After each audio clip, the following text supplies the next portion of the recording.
नमस्कार दोस्तों, कैसे हैं आप लोग। मेरा नाम सौरभ कुमार है और मैं आप लोग को यहाँ पर एम लक्ष्मीकांत का ऑब्जेक्टिव किताब से इंडियन पॉलिटी का जो कि आपका एमसीक्यू सेट प्रैक्टिस यहाँ पर करेंगे। और ये किताब आपका यूपीएससी और नेट जेआरएफ के लिए बहुत ही इंपॉर्टेंट है और इस किताब से हम लोग पढ़ने जा रहे हैं। आज का जो है चैप्टर नंबर पढ़ेंगे 15, सेट नंबर 15 करेंगे।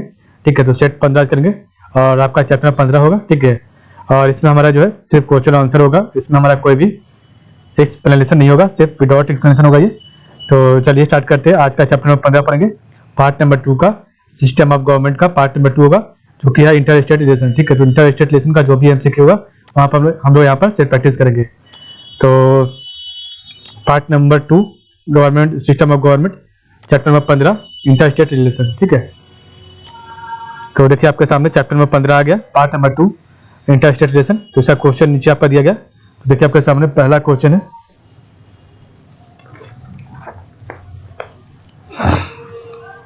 consider the following statement. The Constitution of India provides that no law of a state shall impose or authorize the imposition of a tax on the sale or purchase of goods where such sale or purchase.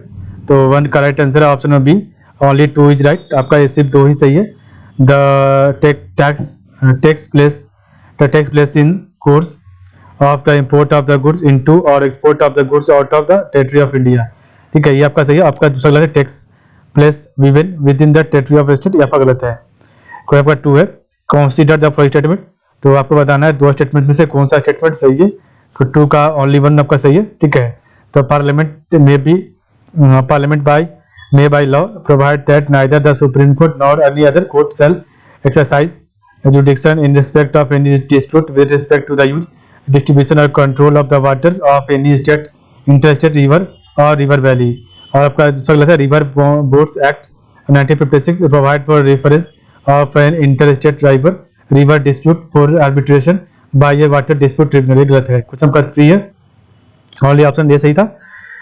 Which of the following are duties of the interstate council created under article 263 of the constitution of India। तो 3 का option number है 1, 2, 3 are right. तो enquiring into and advising upon dispute which may have arisen between among state.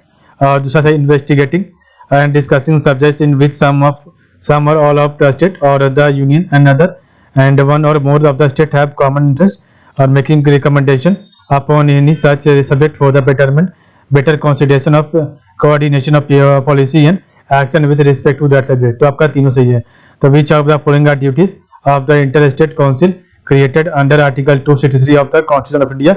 तो inquiring into and advising upon dispute which may have arisen between among state, investigating and discussing subject in which some or all of the state or the union and one or more of the state have common interest and making recommendation upon any such subject for the better coordination of policy and action with respect to that subject। आपका चौथा गलत है। ठीक है, 4 है, consider the following statement on zonal council। तो 4 correct answer option number है 1, 2, 3 are right.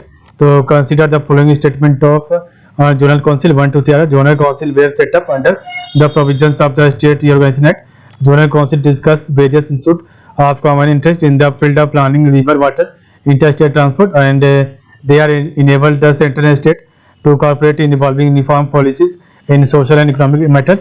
चौथा गलत है आपका, their decisions are binding on central as well as state government, गलत है। 5 आपका है, consider the following statement regarding the constitutional provisions relating to trade, commerce and intercourse।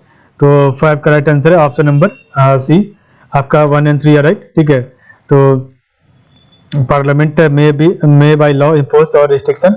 The parliament may by law impose restriction on the freedom of trade, commerce और intercourse between one state and other in the public interest.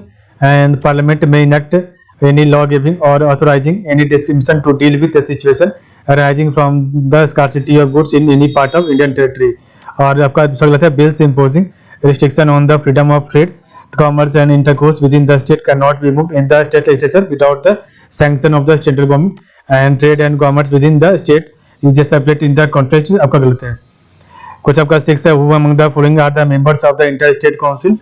तो 6 का option C, the prime minister, 6 union cabinet minister and all the chief minister of the state, administrators of the union territories। तो ठीक है, who among the following are the members of the interstate council, the prime minister, 6 union cabinet ministers and all the chief minister of the state inspector of the union territory. Question 7 आपका which one of the following is not correct.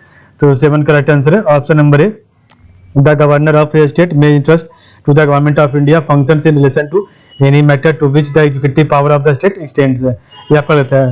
बाकी आपका B सही है, the governor of a state can not entrust to the government of India function in relation to any matter to which the executive power of the state extend unless there is a consent of the government of India. The order of civil courts are enforceable in the entire country. Full faith and credit has to be given to every public act of every state. ठीक है, आपका ये 3 सही है, बाकी आपका paragraph गलत है। कुछ आपका 8 है, the chairman of zonal council, the chairman of zonal council में the home minister and is ex officio. The chairman of the zonal council the home minister and is ex officio. कुछ आपका next है 9, assertion ए origin आ रहा है। तो assertion ए क्या रहा है, article 301 of the constitution declare trade commerce and intercourse throughout the territory of India free. Reason आ रहा है, the state can impose taxes which not indirectly do not directly affect the freedom of trade. तो 9 correct answer है option B, both A and R individually true but R is not का correct explanation. ठीक है, तो आपका जो article 301 of the constitution of declares trade, commerce and intercourse throughout the territory of India free, and the state can impose taxes which do not directly affect the freedom of trade. Question 10 आपका, under which of the following regimes was the Interstate Council ISC set up? तो 10 correct answer है option number C, Janata Dal led government in 1990। ठीक है, तो under which of the following regimes was the interstate council ISC set up? Janata Dal led government in 1990। Question 11 आपका, interstate water dispute. तो interstate water dispute can be resolved by which of the following? तो 11 correct answer option number C, tribunals established by the parliament of by law। तो interstate water dispute can be resolved by which of the following? तो tribunals established by the parliament by law। ठीक है, question 12, which one of the following is the correct statement? तो full faith and credit clause of the constitution does not apply to। तो 12 का right answer option number C, acts of corporation. तो which one of the following is the correct statement?